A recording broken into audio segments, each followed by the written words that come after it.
액션 let's go 저 건물을 찾으러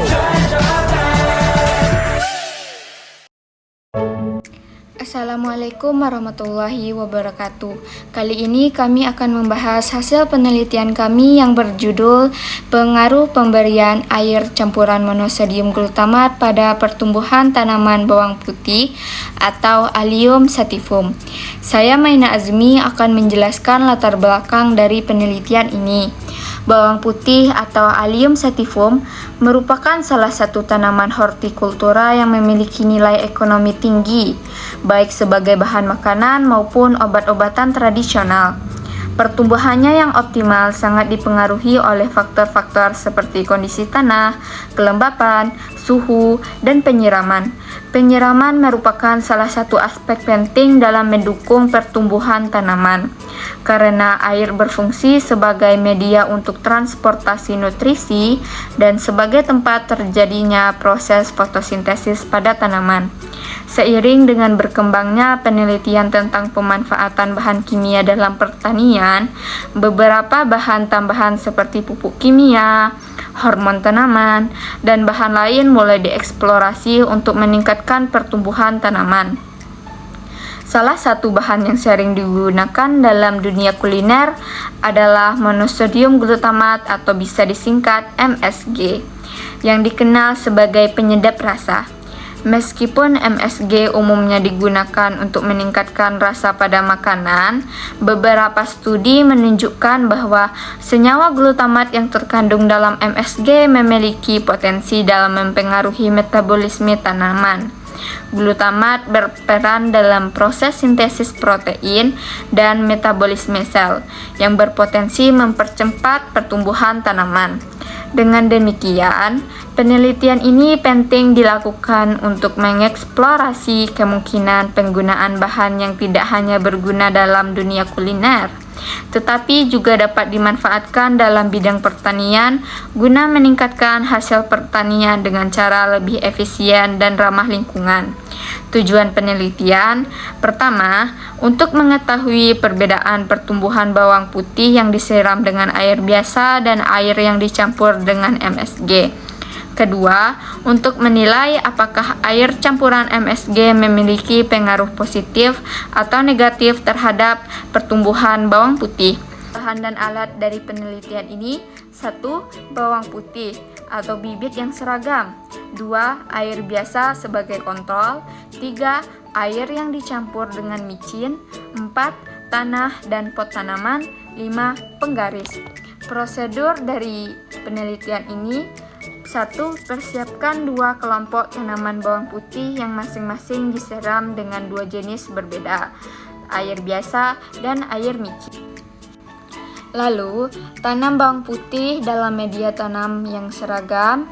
Kelompok pertama disiram dengan air biasa setiap 2 hari sekali. Kelompok kedua disiram dengan air yang telah dicampur micin dengan dosis tertentu setiap 2 hari sekali. Observasi dilakukan setiap minggu untuk mengukur tinggi tanaman setelah periode percobaan selesai. Misalnya 4 minggu. Ukur hasil pertumbuhan. Baik, saya Suci Ramadhani akan melanjutkan. Jadi kami mulai melakukan penelitian pada tanggal 18 Oktober 2024, di mana kami mulai menanam tanaman bawang putih dalam media tanam yang sama. Bedanya, yang gambar sebelah kiri kami siram dengan air biasa dan sebelah kanan disiram dengan air campuran MSG. Lalu pada tanggal 25 tanamannya mulai tumbuh dan dapat kita lihat tanaman bawang putih yang disiram dengan air campuran micin tumbuh lebih panjang daripada yang disiram air biasa. Lalu lanjut tanggal 1 November, masih sama, yang disiram air micin tumbuh lebih cepat daripada yang disiram air biasa. Kemudian pada tanggal 8 November, terlihat tanaman bawang putih yang disiram air micin mulai terlihat agak kekuningan, sedangkan yang di sebelah kiri yang disiram air biasa tampak tumbuh lebih panjang melebihi yang disiram air micin dan berwarna hijau segar.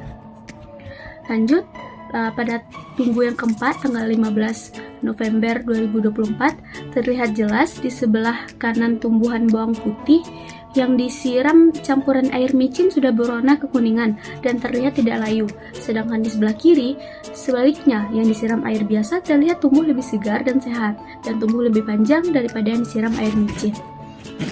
Hal ini juga dapat dibuktikan dengan pengukuran yang kami lakukan. Pada minggu pertama, tumbuhan bawang putih yang disiram dengan air biasa itu berukuran panjangnya sekitar 2 cm, yang disiram air micin 4 cm. Lalu minggu kedua, air biasa sepanjang 8 cm, yang air micin 12 cm. Minggu ketiga, yang disiram air biasa memiliki panjang 24 cm, air micin 22 cm. Minggu keempat, yang disiram air biasa sepanjang 40 cm, yang disiram air micin sepanjang 36 cm. Lalu, hasil dan pembahasan. 1. Pertumbuhan tanaman.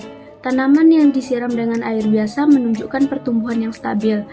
Lalu, tanaman yang disiram dengan air micin menunjukkan pertumbuhan yang lebih cepat dalam 2 minggu pertama, tetapi mulai menunjukkan tanda-tanda kekuningan pada daun setelah 3 minggu. Lalu 2. Kualitas daun. Tanaman yang disiram dengan air biasa memiliki daun yang lebih hijau dan segar.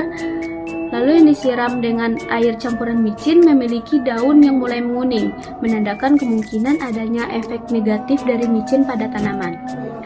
Lalu pengaruh MSG pada tumbuhan. Air micin mengandung natrium dan glutamat yang dapat mempengaruhi keseimbangan osmotik dalam sel tanaman. Kandungan natrium yang tinggi dalam air micin mungkin dapat mengganggu penyerapan air dan nutrisi oleh akar tanaman, yang menyebabkan daun menjadi kuning dan pertumbuhan tanaman terhambat setelah beberapa minggu. Kesimpulannya, berdasarkan hasil penelitian ini dapat kami simpulkan bahwa penyiraman dengan air biasa lebih mendukung pertumbuhan bawang putih dibandingkan dengan air yang dicampur micin. Penggunaan micin dalam penyiraman tanaman berisiko mengganggu keseimbangan air dan nutrisi dalam tanaman, yang dapat berdampak negatif pada kesehatan dan pertumbuhan dalam jangka panjang. Nah, setelah kami melakukan penelitian ini, kami memiliki saran untuk pertumbuhan yang optimal. Sebaiknya tanaman bawang putih disiram dengan air biasa atau air yang sudah difilter untuk menghindari kandungan natrium atau zat lain yang dapat mempengaruhi keseimbangan tanaman. Sekian dari kami. Assalamualaikum warahmatullahi wabarakatuh. Terima kasih. Oke teman-teman, terima kasih sudah menonton videonya.